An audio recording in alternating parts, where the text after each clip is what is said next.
철학자들이 우리 인생에 대해서 던지는 세 가지 중요한 질문이 있습니다. 첫 번째는 나는 누구인가라는 질문입니다. 나는 어디서 왔다가 어떻게 살고 또 어떻게 죽고 내가 가지고 있는 존재 의미와 가치는 어떤 것인가? 나는 누구인가라는 질문을 첫 번째 던지게 되고요. 두 번째 철학가들이 우리 인생에 대해서 던지는 질문이 그렇다면 나는 어떻게 살 것인가라는 질문입니다.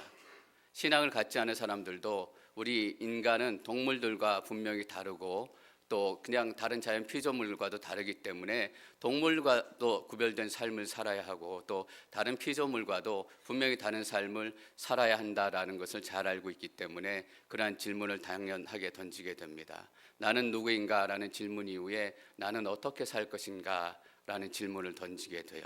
그리고 끝으로 던지는 질문은 어떻게 죽을 것인가라는 그런 질문입니다. 오늘 말씀을 통해서 나는 어떻게 살 것인가라는 것에 대한 답을 찾을 수 있었으면 좋겠습니다. 왜냐하면 아브라함이 지난주에 나눴던 것처럼 기근과 흉년을 피해서 이집트 땅으로 도망가서 간신히 위기를 모면하고 돌아오는 것 같았는데 약속의 땅에 들어와서도 여전히 그 삶을 괴롭히는 문제들을 만나기 때문입니다. 이 어려움이 계속되는 과정 가운데 아브라함은 그 인생을 어떻게 살아내고 있는가라는 것을 저희가 조금 들여다볼 수 있다면 하나님께서 우리 인생 가운데 허락하신 내 삶을 어떻게 살 것인가라는 것에 대한 대답들을 찾아갈 수 있을 거라고 생각이 됩니다. 저기 4절 말씀 3절과 4절 말씀 같이 읽겠습니다. 3절과 4절 시작.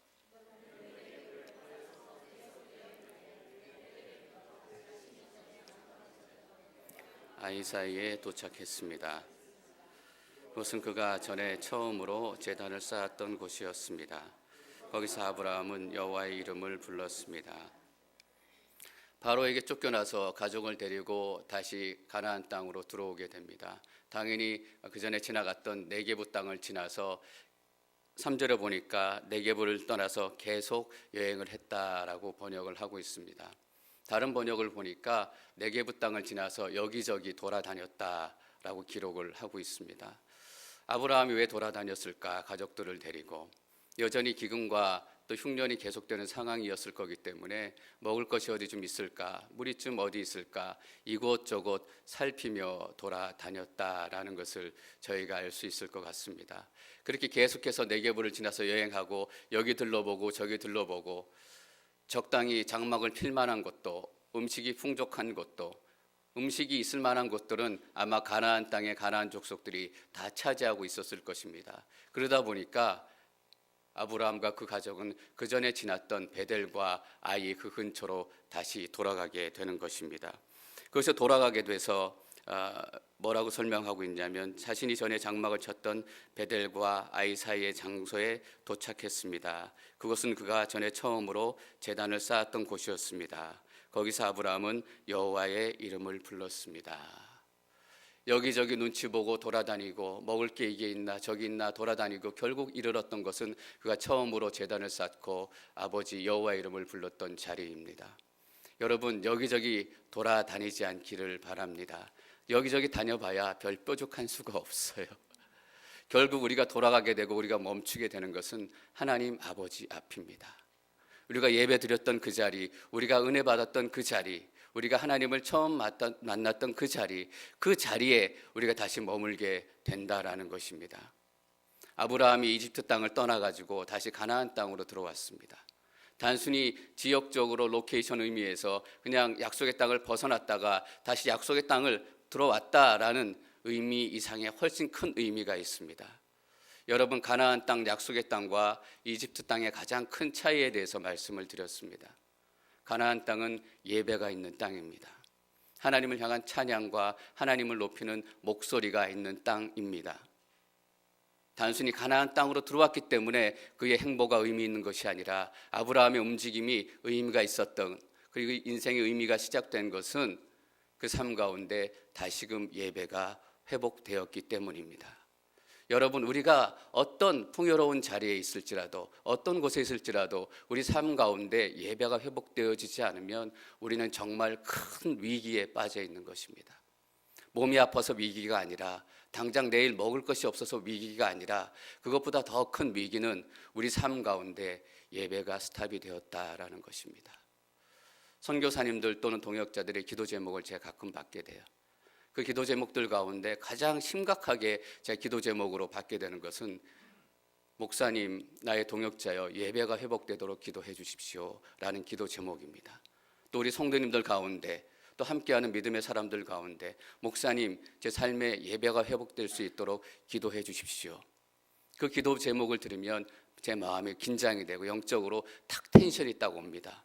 왜냐하면 그분의 예배 가운데 문제가 생겼다라는 것은 그분의 인생 가운데 정말 큰 일들이 벌어지고 있다라는 의미이기 때문입니다. 선교지에 많은 기도 제목들이 있습니다.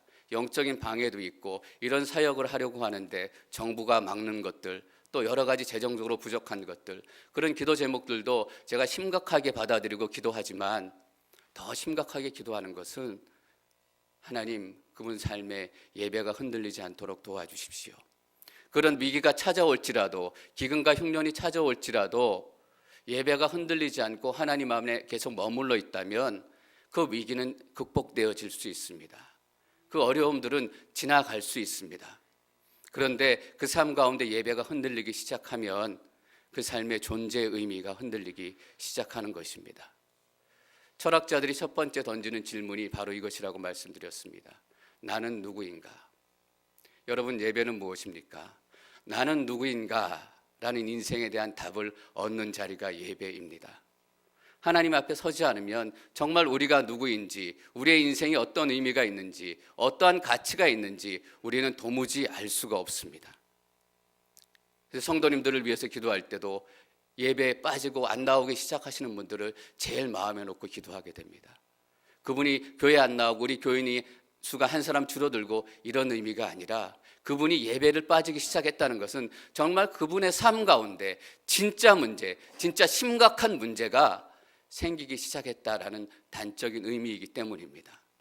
그래서 예배 안 나오시면 제가 꼭 전화해요.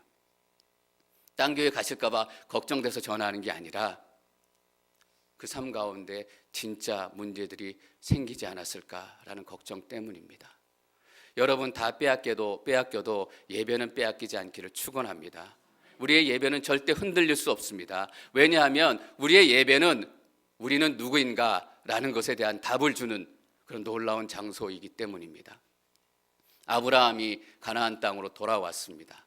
돌아왔을 뿐만 아니라 그 삶 가운데 예배가 시작이 됐고 다시 여호와의 이름을 부르기 시작했습니다. 어떤 기도를 드렸을지, 어떤 예배를 드렸을지 성경에는 나와 있지 않지만 회개의 기도를 드렸을 거라고 저는 생각합니다. 하나님, 이집트 땅에서 내가 하나님 없이 살았습니다. 배고프고 줄인다는 이유 때문에 하나님을 찾지도 않고 하나님을 구하지도 않고 그냥 내 생각대로, 내 인생의 경험대로 그러다 보니까 옛날 삶의 패턴과 모습으로 다시 돌아갔습니다. 하나님, 여전히 제가 배고플 수도 있고 줄일 수도 있지만 다시 하나님을 떠나지 않고 하나님 앞에 서겠습니다. 그렇게 여호와의 이름을 불렀을 것입니다. 거기서부터 시작이 됩니다. 하나님 앞에 서는 순간부터 우리의 삶이 진정 회복이 시작되는 것입니다. 여러분, 삶이 회복되기를 원하십니까? 예배를 위해서 기도하십시오. 여러분의 예배를 위해서 기도해 주시고 또 우리의 공예배를 위해서 기도해 주시고, 물론 교회에서 드리는 예배만 예배다라고 말씀드리는 것이 아닙니다. 교회 예배 나오지 않아도 내가 매일 일상의 삶을 하나님 앞에 예배 드리는 그 간절한 마음으로 살아갈 수 있다, 정말 하나님하고 매일 교제할 수 있다, 이런 분들은 주일 예배 안 오셔도 괜찮습니다. 그러나 저를 포함해서 정말 대부분의 사람들은 주일날 함께 모여서 하나님의 은혜를 함께 나누지 않으면 일주일 동안 지나갈, 하나님의 이름을 붙들고 살아갈 그 힘을 얻을 수 없기 때문입니다. 여러분, 공예배에 나오지 않으면 구원이 없습니까? 아닙니다. 내가 예수를 믿으면 구원 받습니다. 그러나 매일 주일마다 시간을 지키고 우리 정성을 다해서 하나님 앞에 함께 예배하고 은혜를 구하는 것이 어떤 이유일까요? 여기서 받는 하나님의 은혜로 일주일을 살아갑니다. 여기서 만나는 하나님의 은혜로 내 삶 가운데 개인적인 예배도 세워져 가는 것입니다. 여러분, 다시 한번 제가 앵커리지 온누리교회 담임 목사로서 당부드리고 싶습니다. 주일 예배 빠지지 마십시오. 꼭 예배 참석하십시오. 꼭 불가피한 일이나 편찮으시거나 그런 일이 없으시다면 예배에 나오셔서 하나님께서 우리의 연약함 가운데서도 다른 지체를 통해서 역사하시는 그 은혜를 함께 나누는 그 자리에 여러분들이 함께 머무시기를 축원합니다. 5절, 6절, 7절 말씀 읽습니다. 5절, 6절, 7절 시작. 다니던 롯에게도 양과 가축과 장막들이 따로 있었습니다. 그들이 함께 머물기에는 그 땅이 너무 좁았습니다. 그들이 함께 지내기에는 그들이 가진 것이 너무 많았습니다. 아브라함의 양치기들과 롯의 양치기들 사이에 싸움이 일어났습니다. 그 당시에는 가나안 사람과 브리스 사람도 그 땅에 살고 있었습니다.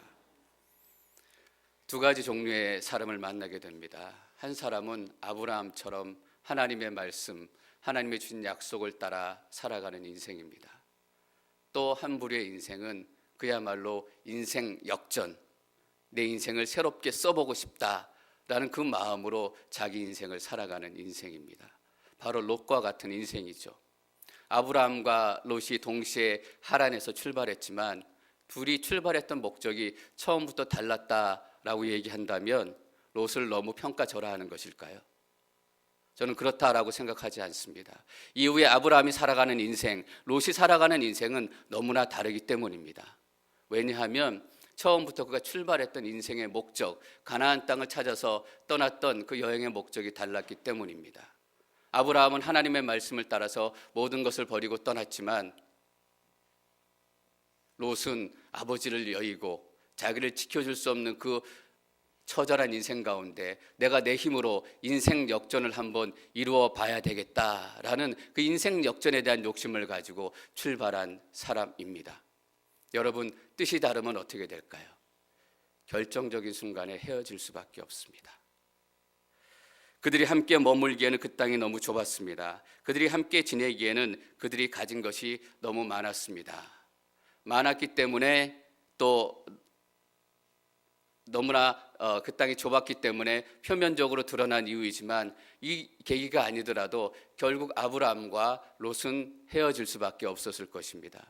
왜냐하면 그들이 살아가는 인생의 목적, 나는 누구인가라는 기본적인 전제가 다른 두 인생이기 때문입니다.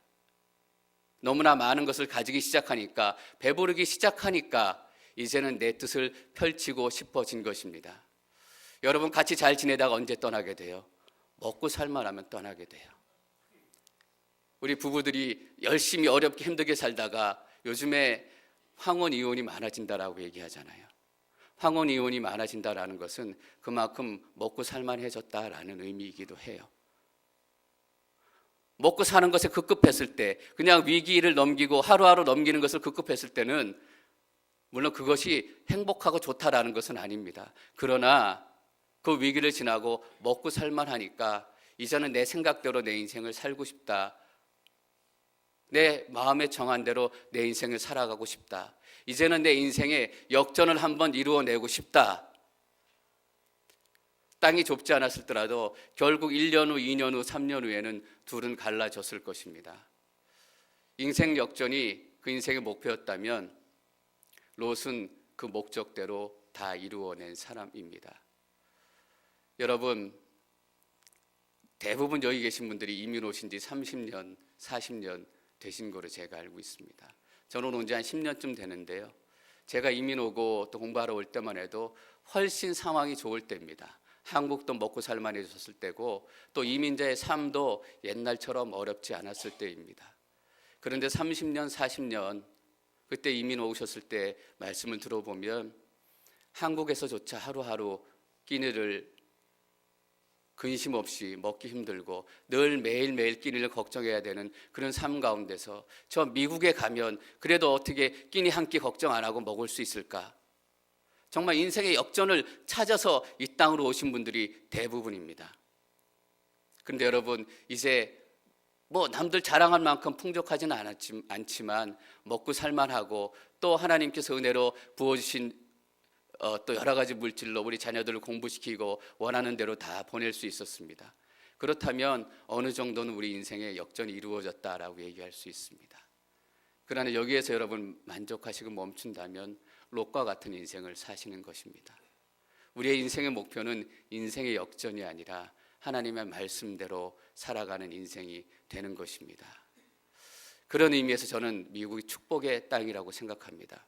그냥 잘 먹고 잘 살 수 있었기 때문에 축복의 땅이 아니라 한국에 있었다면 평생 가야 교회 한번 나가보지 않았을 그런 인생이, 하나님한테 한 번이라도 기도하지 않았을 그런 인생이 미국에 왔기 때문에, 더 어렵기 때문에, 내가 의지할 피부치도 또 의견을 나눌 그런 친구들도 없었기 때문에 유일하게 찾을 수 있는 것이 교회였고 하나님이었습니다.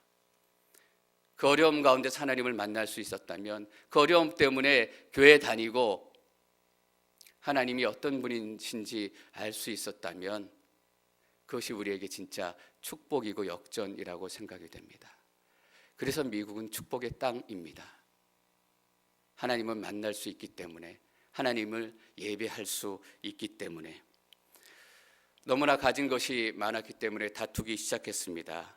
둘이 다투지 않았지만 그 데리고 있던 종들이 좁아서 다투기 시작했는데, 아브라함의 양치기들과 롯의 양치기들 사이에 싸움이 일어났습니다. 그 당시에는 가나안 사람과 브리스 사람도 그 땅에 살고 있었습니다. 두 가족만 살기에도 좁은 이 땅, 근데 그 땅 가운데 가나안 사람도 브리스 사람도 함께 살고 있었다라는 얘기입니다. 지난주에 나눠드렸던 말씀과 동일합니다. 하나님께 허락하신 땅이라면 넉넉히 편하게 살 만한 그 땅이어야 되는데, 둘이 살기도 어려운데 거기에 이미 주인이라고 차지하고 있는 그 사람들도 있다라는 것입니다. 인생의 역전을 인생 목표로 살아가는 사람들의 가장 특징 중에 하나는 눈에 보이는 대로 그 인생을 살아간다라는 것입니다. 저희가 10절 말씀, 11절 말씀 함께 읽습니다. 10절과 11절 시작.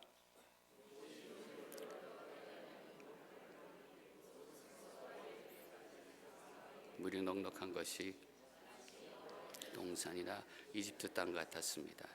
이때는 여호와께서 소돔과 고모라를 멸망시키기 전이었습니다. 롯은 요단의 온들판을 선택해 동쪽으로 갔습니다. 두 사람은 이렇게 헤어졌습니다. 보다 못한 아브라함이 롯에게 제안합니다. 이제 우리가 헤어질 때가 된 것 같다.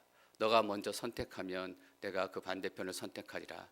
너가 좌하면 내가 우하고 너가 우하면 내가 좌하리라 라는 유명한 말을 여기서 남깁니다. 어른이고 그 가족들을 이끌고 처음부터 이끌어온 아브라함이라면 사실은 아브라함이 먼저 선택해야 맞습니다. 그런데 롯에게, 조카인 롯에게 먼저 선택하라고 선택의 주도권을 먼저 넘겨주었던 것은 한 가지 이유입니다. 롯을 사랑하기 때문입니다. 저는 하나님이 사람들이 살아가는 첫 번째 방식이 사랑이다라는 것을 다시 한번 깨닫게 됩니다. 내가 약속을 받은 사람이기 때문에, 하나님께서 내게 이 약속의 땅을 주셨기 때문에 당연히 내가 먼저 선택할 영적인 권리와 또한 삼촌으로서 육적인 권리가 있다. 너가 어떻게 이 부를 쌓았느냐? 여러분, 롯이 어떻게 그 부를 쌓았을까요? 둘이 거기서 농사 짓고 일할 시기가 있었던 것도 아니고 이집트 갔다가 하나님의 은혜로 그냥 크게 채워주시는 그 곡식들과 그 재물들과 은과 금이 더 넘쳐나게 된 것입니다. 일하지 않았는데 롯이 어떻게 그 많은 재물들을 얻을 수 있었을까? 너를 축복하는 자는 내가 축복하겠고, 이 하나님의 약속이 그대로 이루어졌기 때문입니다. 저는 여러분의 옆에 있는 모든 분들이 이 축복이 함께 누려지기를 축원합니다. 그렇다면 아브라함은 당연히 내가 먼저 선택하겠다라고 얘기할 수 있었습니다. 그런데 롯에게 먼저 선택해라 라고 얘기하는 거예요. 롯을 긍휼히 생각하기 때문에, 사랑하기 때문에, 불쌍하게 생각하기 때문에.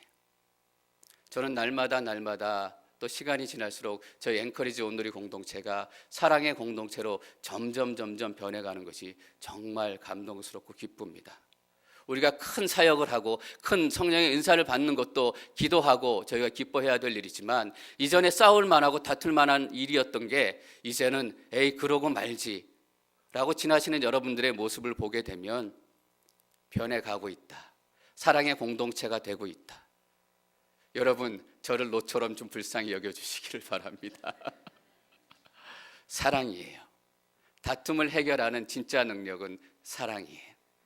아브라함이 내가 먼저 선택하겠다라고 주장하기 시작했으면 둘은 전쟁이 났을 거예요. 뒤에 14장에 보면 롯을 구하기 위해서 아브라함이 군사를 데리고 가는데 몇 명 데리고 가는지 아십니까? 자기가 데리고 있던 사람들 중에서 나은 사람들 중에서 전쟁에 나갈 만한 사람 318명을 데리고 나갑니다. 그 일가족이 1000명이나 된다라는 거예요. 그러면 롯의 식구들은 얼마나 됐을까요? 500~600명은 되지 않았겠습니까? 그 정도면 전쟁이 났을 법한데 전쟁이 나지 않고, 믿음의 사람은 어떻게 살아야 하는가? 예배의 사람은 어떻게 살아야 하는가? 첫 번째, 사랑으로 살아야 합니다. 저는 우리 앵커리지 온누리교회 공동체가 사랑으로 정말 충만하게 넘치는 공동체가 되기를 바랍니다. 그런데 롯은 인생 역전을 그 가치로 가지고 살았던 사람이었습니다. 이 가치를 사는 사람들은 눈에 보이는 대로 살아가는 사람입니다. 롯이 눈을 들어 요단에 온 들판을 보니 그것은 소알에 이르기까지 사방의 물이 넉넉한 것이 마치 여호와의 동산이나 이집트의 땅 같았습니다. 보이는 대로 보는 것 때문에 행동했다가 망한 사람들이 몇 사람 있습니다. 보암직도 하매 눈에 보이는 것대로 행동했다가 선악과를 따먹은 여인이 있었습니다. 하와가 있었고 그 죄에 동참했던 아담이 있었습니다. 눈에 보이는 사람은 인생 역전을 목표로 살아간다라고 말씀드렸습니다. 자기 인생 역전을 위한 목표가 세워지기 시작한 거예요. 뭐예요? 하나님처럼 되고 싶다라는 거예요. 또 눈에 보이는 것 때문에 눈에 보이는 대로 행동하다가 쫓겨난 사람이 있습니다. 노아의 아들 함입니다. 눈에 보이는 즐거움을 찾다가 그냥 벗겨져 있는 아버지의 하체를 보고 나서 그것들 형제들에게 재미삼아 얘기하다가 그 함의 자손들이 저주를 받게 됩니다. 이제 롯이 눈에 보이는 대로 선택했습니다. 얼마나 좋아 보이는가? 여호와의 동산같이 보입니다. 천국같이 보인다라는 의미예요.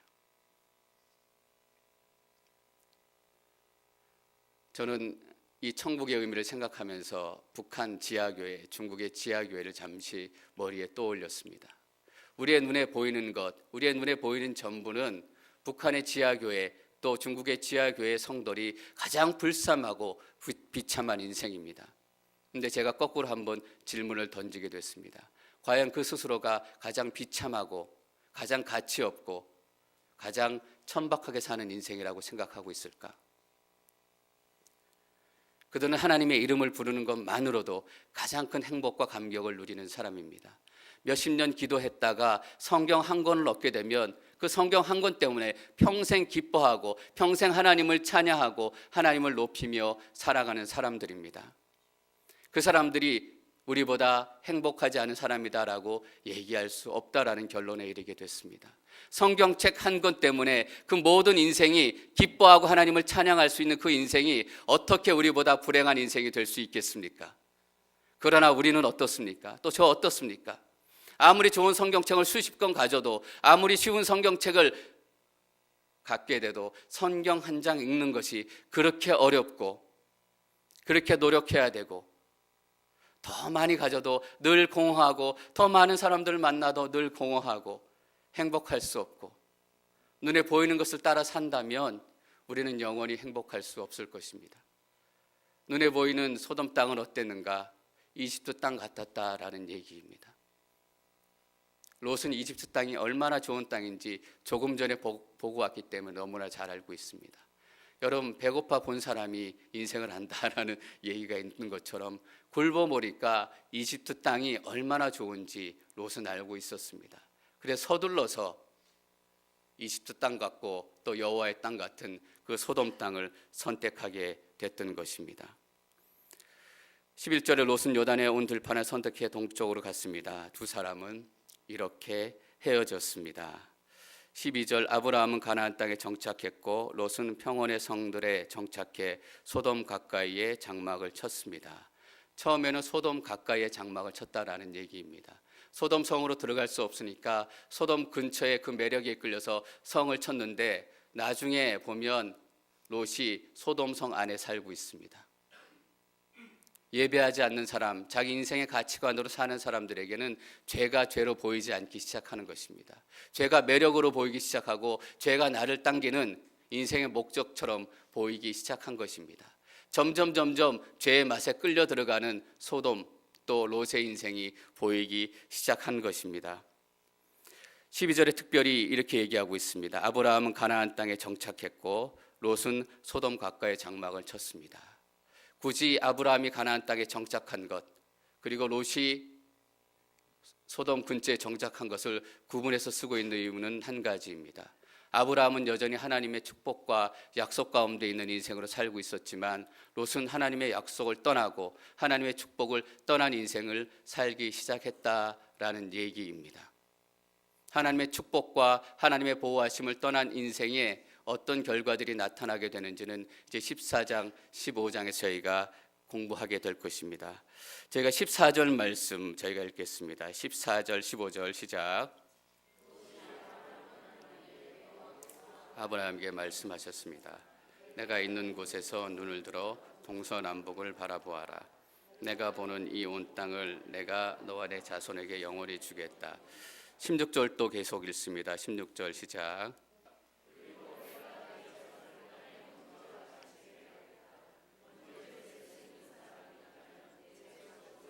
될 수 있을 것이다. 14절은 롯이 아브라함을 떠난 후에라고 시작을 하고 있습니다. 롯은 아브라함에게 특별한 사람이었습니다. 하란부터 같이 출발한 조카이기도 했을 뿐만 아니라 하나님께서 가나안 땅에 주실 약속, 이루실 언약들을 함께 이루어가는 믿음의 동역자이기도 했습니다.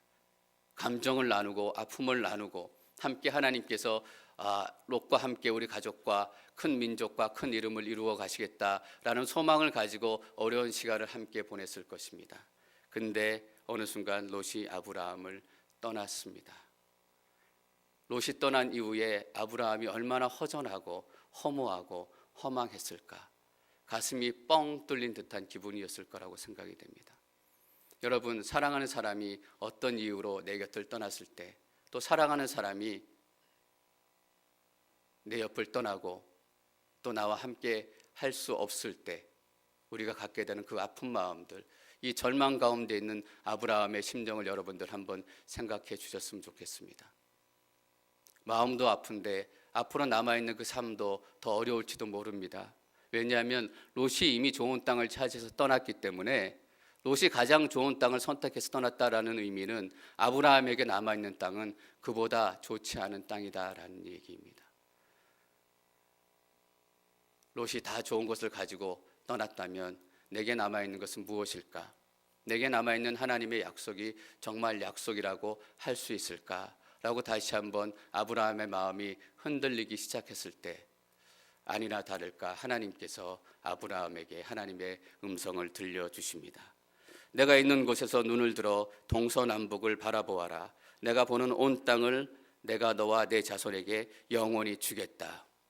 이전 약속보다 하나님께서 더 힘을 주셔서 이 말씀을 아브라함에게 전하시는 것을 우리가 알 수 있습니다. 왜냐하면 내가 보는 이 온 땅을, 롯은 정한 만큼 잘라서 갔지만 너가 보는 온 땅을 너에게 주겠다. 그냥 주는 것이 아니라 영원히 주겠다라고 하나님께서 아브라함에게 액센트와 강조를 주시면서 얘기하고 있는 것입니다.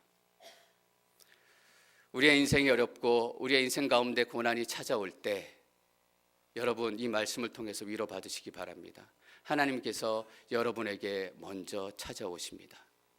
내가 먼저 하나님께 찾아간 것 같지만, 내가 먼저 하나님의 이름을 부른 것 같지만, 하나님께서 먼저 여러분 가운데 믿음이 흔들리지 않고, 여러분의 사랑이 흔들리지 않고, 여러분의 꿈이 흔들리지 않도록 하나님께서 여러분들의 인생을 붙들어 주신다라는 얘기입니다.